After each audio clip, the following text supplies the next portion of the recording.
So this is the lower psoas release. So the psoas muscle, it attaches at the lumbar spine, it runs down through your hip and then runs down into the thigh. It works as a hip flexor and a spine extensor.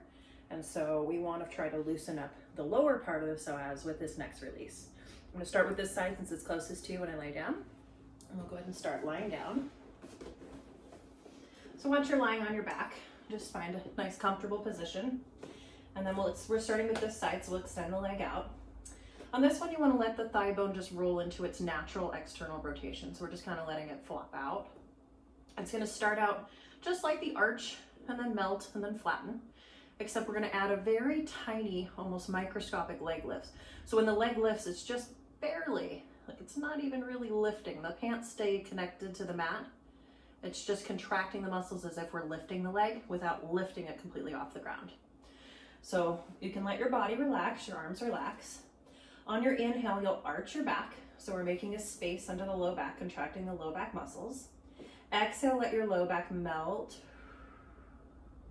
Towards the end of the exhale, we're going to press or flatten your low back into the mat and do a little tiny micro lift of the leg.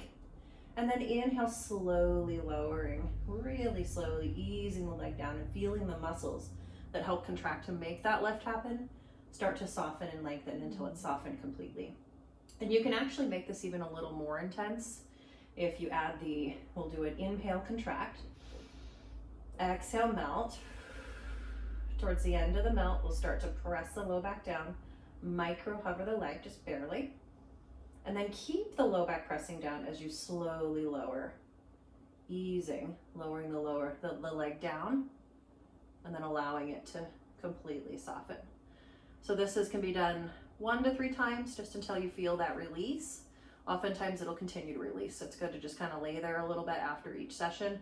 It's best to start on your less tight side and then go on to your tight side.